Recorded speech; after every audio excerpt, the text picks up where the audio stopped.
Welcome to VLearn. This is session number 4 on security practice structure. The topics we are going to cover in this session are considerations for a site security policy, then where to begin, risk management, risk assessment, identify network assets, value of assets, threats and vulnerability, evaluating risk mitigation and cost of security, then elements of a security architecture, IP security, security architecture, modes. Then there will be secure socket layer, then transport layer security, digital signature. First of all, considerations for a site security policy. Defining a site security policy is one of the basic building blocks of designing an enterprise network. अब जो design करना होता है security policy को, ये क्या एक basic building block है जब हम लोग एंटरप्राइज नेटवर्क की डिज़ाइनिंग करते हैं. Then it is as critical as defining bandwidth requirements और रिडंडेंसी नीड्स. ये एक क्रिटिकल है और डिफाइंड बैंडविड्थ रिक्वायरमेंट्स को यूज़ करने के लिए वो रिक्वायरमेंट्स क्या हैं और रिडंडेंसी नीड्स क्या हैं. Then as defined in RFC 2196 the site security handbook, a security policy is a formal statement of rules by which people who are given access to an organization's technology. जैसे कि request for comment 2196 के अंदर जो site security handbook के title के नाम से है, इसके अंदर क्या डिफाइंड है, एक सिक्योरिटी पॉलिसी एक फॉर्मल स्टेटमेंट ऑफ रूल्स है by which people who are given access to an organization technology, जिसके थ्रू ऑर्गेनाइजेशन के लोगों को हम लोग जो है एक्सेस देते हैं ऑर्गेनाइजेशन की टेक्नोलॉजी के लिए, इंफॉर्मेशन के लिए, और इंफॉर्मेशन एसेट्स मस्ट अबाइड, और इवन की जो भी उसके रूल्स एंड रेगुलेशंस हैं वो अबाइड बाय होने चाहिए. Then benefits of creating a security policy. Providing a framework for implementing security features is the network infrastructure. Provide करना है एक फ्रेमवर्क को किसके लिए, for implementing security features in the network infrastructure. Then providing a process by which you can audit existing network security. Provide करना है एक process को किसके through, you can audit existing network security, जिसके थ्रू आप ऑडिट कर सकते हो नेटवर्क सिक्योरिटी को. Then identifying procedures that are considered expedient, prudent, advantageous and productive. Identify करना प्रोसीजर्स को जो कि दैट आर कंसिडर्ड एक्सपीडियंट, जो कि एक्सपीडियंट हैं, इवन की प्रूडेंट हैं, इवन की एडवांटेजेस हैं और प्रोडक्टिव हैं. Then enabling global security implementation and enforcement, enable करना ग्लोबल सिक्योरिटी इम्प्लीमेंटेशन को, इन्फोर्समेंट को. Then creating a basis for legal action if necessary, अगर इनकेस कोई लीगल एक्शन नेसेसरी है देन उसको भी इम्प्लीमेंट करना. It must be capable of being implemented technically, तो ये जो है एक टेक्निकली इम्प्लीमेंट होना चाहिए. Then it must be capable of being implemented organizationally, even कि ये जो है कैपेबल होना चाहिए किसके लिए, of being implemented organizationally. Then it must be enforceable, ये इन्फोर्सेबल होना चाहिए with security tools where appropriate and with sanctions where prevention is not technically feasible. अब ये जो है क्या हम लोग देखते हैं, इट मस्ट बी इन्फोर्सेबल, ये इन्फोर्सेबल होना चाहिए किसके लिए, with security tools where appropriate and with sanctions where prevention is not technically feasible, जहाँ पे कि हम लोग देखते हैं जो प्रिवेंशन है टेक्निकली फिजिबल नहीं है. Then it must clearly define the areas of responsibility, so इसको क्लियरली डिफाइन करना चाहिए कौन सी रिस्पॉन्सिबिलिटी के एरिया हैं, किस किस यूज़र के लिए हैं, एडमिनिस्ट्रेटर्स के लिए हैं और मैनेजमेंट लेवल पे हैं. Then it must be flexible and adaptable to changing environment, even कि ये जो है फ्लेक्सिबल होना चाहिए, अडेप्टेबल होना चाहिए किसके लिए, टू चेंजिंग एनवायरनमेंट के लिए. Then where to begin. Many companies have existing guidelines for security procedures in a corporate environment. बहुत सारी कंपनीज जो हैं वो क्या करती हैं, have existing guidelines for security procedures. इन्होंने जो है गाइडलाइंस दे रखी हैं ताकि जो सिक्योरिटी के प्रोसीजर्स हैं एक कॉर्पोरेट एनवायरनमेंट के अंदर हैं वो उसको जो है प्रॉपर वे से इम्प्लीमेंट कर सके. Then these can be in the form of a statement of conduct rules. अब ये हम लोग देखते हैं ये किस फॉर्मेट में हो सकते हैं, किस स्टेटमेंट के हो सकते हैं, किसके लिए हो सकते हैं, of conduct rules for employees which to some extent outline how employees are to deal with confidential technology. कैसे एम्प्लॉयज़ को जो डील करना है कॉन्फिडेंशियल टेक्नोलॉजी से, इंटेलेक्चुअल प्रॉपर्टी राइट्स से और अदर कॉन्फिडेंशियल कॉर्पोरेट इन्फॉर्मेशन से. Then next is risk management. Risk management is a systematic approach to determine appropriate corporate security measures. जो रिस्क मैनेजमेंट है एक सिस्टमेटिक अप्रोच है किसके लिए? To determine appropriate corporate security measures के लिए. Then how to address security, where to address security, and the type and strength of security controls requires considerable thought. अब कैसे जो है एड्रेस सिक्योरिटी करना है, देन कहाँ पे सिक्योरिटी होनी चाहिए, then and the type of strength of security controls, क्या स्ट्रेंथ है सिक्योरिटी कंट्रोल्स की, क्या क्या रिक्वायर्ड है सिक्योरिटी के थ्रेट्स के अकॉर्डिंगली रिक्वायरमेंट्स हैं, देन इन सब को जो है कंसीडर किया जाता है. Then in today's environments all these physical security checks are made absolute by the computer network. So आज के एनवायरनमेंट में जितने भी इस टाइप के जो सिक्योरिटी चेक्स हैं इनको हम लोग देखते हैं are made absolute by computer network. Computer network ने जो है इनको एब्सोल्यूट कर दिया है. सो न्यू टेक्नोलॉजी आ रही है क्योंकि नेचुरली अगर इनके हम लोग कंप्यूटर नेटवर्क्स के अंदर डाटा एक्सेस करते हैं, ईजीली एक्सेस कर रहे हैं, उसके लिए कुछ ना कुछ और ज़्यादा सिक्योरिटी चेक्स होने चाहिए ताकि जो ऑथेंटिकेटेड यूज़र है, जो ऑथराइज्ड यूज़र है, उसी के पास में ही डाटा नेटवर्क से एक्सेस हो. Then next is risk assessment. Risk assessment is a combination of identifying critical assets. अब इसके थ्रू क्या है, ये क्या है, एक is a combination of identifying critical assets. जो भी क्रिटिकल एसेट्स हैं उनको आइडेंटिफाई करना, placing a value on the asset and determining the likelihood of security breaches. When the critical resources have been identified and the likelihood and costs associated with the compromise, destruction, or unavailability of these critical resources have been assessed, a decision can be made as to what level of risk is acceptable to the company. अब यहाँ पे क्या है, when the critical resources have been identified, जो भी critical resources हैं उनको identify किया, एंड द लाइकलीहुड जो भी हैं, and cost associated with the compromise, destruction or unavailability of these critical resources have been assessed, उनको असेस किया गया. Then a decision can be made as to what level of risk is acceptable to the company. Decision लिया गया कि किस level तक का जो रिस्क है वो एक्सेप्टेबल है कंपनी के लिए. Then identify network assets. It is impossible to know who might be an organization's potential enemy. अब यहाँ पे ये इम्पॉसिबल है कि हम लोगों को पता चल सके कि ऑर्गेनाइजेशन का एक पोटेंशियली एनिमी कौन सा है. So a better approach is for the organization to know itself. So इसके लिए बेटर अप्रोच क्या है ऑर्गेनाइजेशन के लिए कि इस चीज़ को ये अच्छी तरह से समझे. Then companies must understand what they want to protect. Companies को ये देखना पड़ेगा कि उनको जो है प्रोटेक्ट किस चीज़ को करना है. Then what access is needed to those assets, उन एसेट्स के लिए क्या क्या एक्सेस किस किस को है, and how this considerations work together, और ये सारी की सारी कंसिडरेशंस कैसे इकट्ठी काम कर रही हैं. Then companies should be more concerned about their assets. जो कंपनीज हैं ये क्या होना चाहिए, are should be more concern होना चाहिए किसके थ्रू, अबाउट देयर एसेट्स, अपने एसेट्स के लिए, and their associated value than about an attacker's motivation. Value of assets.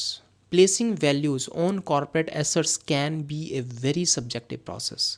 जो हम लोग देखते हैं placing values on corporate assets, जो भी कॉर्पोरेट के एसेट्स के अंदर जो वैल्यूज़ हैं इनका क्या है, can be a very subjective process.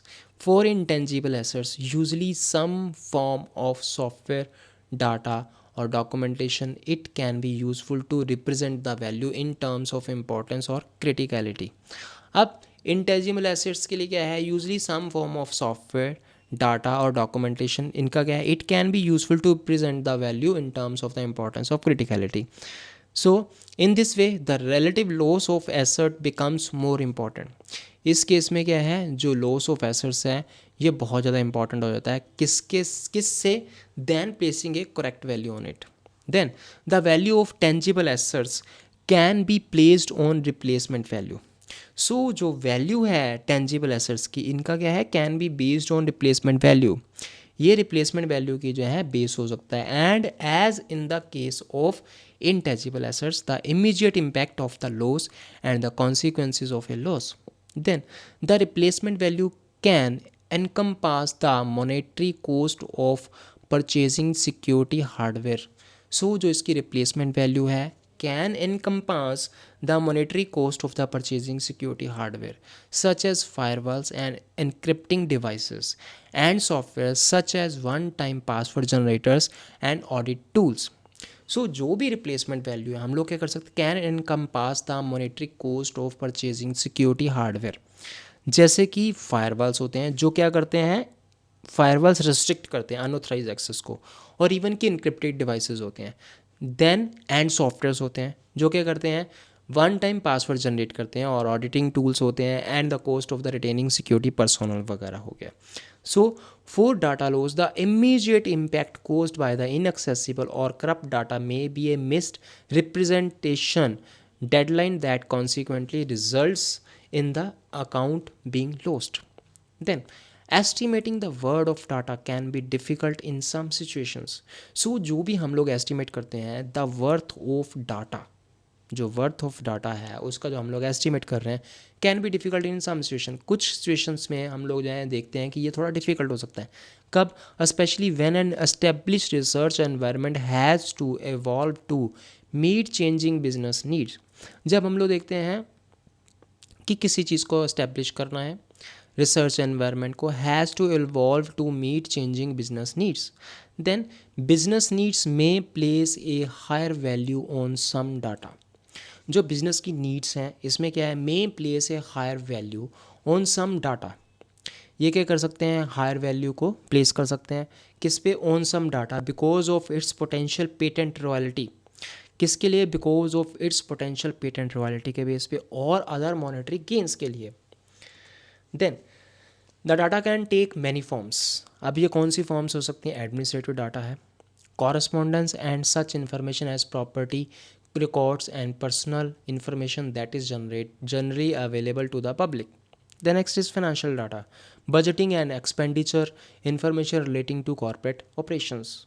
Then next आ गया client data, information relating to the client that is of personal nature or information developed as a result of tests, observations और counseling हो गया। So next is research data. Research data में क्या है, information resulting from और use to support any corporate research activity. अब next is proprietary data. इसमें क्या है, information that can not be released to the public without the permission of the owner. So threats and vulnerability, that after you have identified the network assets, जब आपने network assets को identify किया, you have to determine the possible threats to the assets on the likelihood that the assets is vulnerable to the given threat. Then a threat can be any person, object or event that if realized, threat किसी भी type का हो सकता है, एक person हो सकता है, ऑब्जेक्ट हो सकता है, इवेंट हो सकता है, that if realized can potentially cause damage to the network or network device. So threats can be malicious such as intentional modifications or sensitive information. जो थ्रेट्स हैं मेलिशियस हो सकता है, इंटेंशनल मॉडिफिकेशन हो सकता है सेंसिटिव इन्फॉर्मेशन में, और एक्सीडेंटल हो सकता है such as an error in considerations for a site security policy, a calculation or the accidental deletion of the file accidentally delete होगी। Then vulnerability is a weakness in a network that can be exploited by a threat. Vulnerability है, एक weakness है network पे, that can be exploited by a threat. So example के तौर पे unauthorised access है। Then किस पे, to the network can occur by an outsider guessing an obvious password. So outsider उसका जो है पासवर्ड को जो है गैस कर सकता है। The vulnerability exploited is the poor password choice made by user. अगर इनकेस कोई यूज़र जो है पुअर पासवर्ड यूज़ करता है तो उस केस में भी हो सकता है। Reducing or eliminating the vulnerability aspects of the network can reduce or eliminate the risk of threats to the network. Then threats in an enterprise network, eavesdropping and information theft first of all. Then second is disabling access to the network resources or DOS attacks. Then unauthorized access to resources, अगर in case unauthorized access है resources में, data में manipulations हो रही हैं। So next comes corporate impacts and consequences. First comes data compromise. Any information stored or transferred electronically can potentially be stolen. कोई भी information जो स्टोर्ड है, ट्रांसफर्ड है इलेक्ट्रॉनिकली, इसको क्या हम लोग कह सकते हैं, can potentially be stolen. Then data can be stolen in an intruder if an intruder has unauthorized access. किसी के पास में unauthorized access है तो उसमें वो क्या कर सकता है, उस डाटा को एक्सेस कर सकता है. Then or can eavesdrop on confidential data exchanges. Then depending on the type of information disclosed, the results can range from inconsequential to catastrophic. Then, if financial institutions' monetary transactions can cause great loss to the institution itself or to customers who may represent loss of revenue if they take their business elsewhere. अगर इन case जो है financial institutions हैं, monetary transactions हो रही हैं, वो क्या कर रहे हैं, can cause great loss to the institution itself और टू द कस्टमर्स. कस्टमर्स को भी हो सकता है who may represent loss of revenue if they take their business elsewhere. अगर इनकेस वो कहीं और पे अपना बिजनेस लेके जाते हैं नेचुरली उससे लॉस होगा. So loss of data integrity. Loss of data integrity can be extremely costly to many corporations. अब ये काफ़ी कॉस्टली होगा कॉरपोरेशंस के लिए.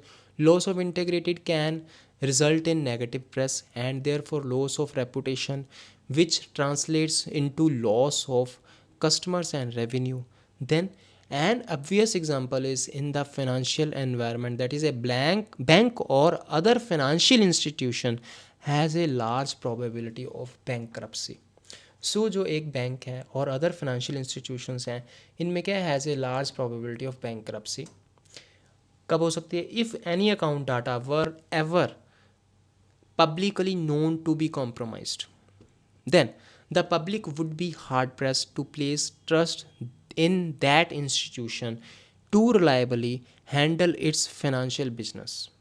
कब कर सकता है, हैंडल कर सकती है इसकी फाइनेंशियल बिजनेस को. Then in addition to the losses incurred from a negative reputation the cost are extremely high to investigate and restore the compromise data. इसके साथ में क्या है, जो भी लॉसेज इनकर्ड हुए हैं from a negative reputation the cost are extremely high to investigate and restore the compromise data. Then the data has to be restore from a backup. Naturally वो बैकअप से रिस्टोर होगा if a backup exist and an investigation must be perform to determine if when and how the data was compromised. ये भी check होना ज़रूरी है कि कहाँ पे डाटा जो है कंप्रोमाइज़ हुआ है. Then the hours of work required to analyse and restore any compromise data can be quite numerous. Then next is data integrity goes right to the heart of your operation. Like how you perform backups, कैसे आप backups करते हो, where you store backups, then how you physically secure live data, then who has physically access to the media that contains your data. उस data को access किसके पास में है. Then unavailability of resources. When network resources become unavailable the resulting business losses can be catastrophic. Naturally अगर इनके data के जो रिसोर्सेज हैं वो इनएक्सेसिबल होंगे देन उस केस में जो है बिजनेस के लॉसेस होने की पॉसिबिलिटी है. In today's environment in which businesses rely more and more on business transactions over computer networks. So आज की डेट में जो एनवायरनमेंट है हम लोग देखते हैं इन which businesses rely more, business more rely करता है, मोर एंड मोर रिलाई करता है किसके ऊपर, on business transactions over computer networks. If critical systems are inaccessible losses can be tallied in the millions of dollars. So काफ़ी सारे losses हो सकते हैं. So now in the exercises the questions are what is distributed attack and unintentional attack. Distributed attack क्या है, unintentional attack क्या है, then there is what is reflected attack. Then next question is what is risk management. So that's all for today's session. Happy learning, be learning.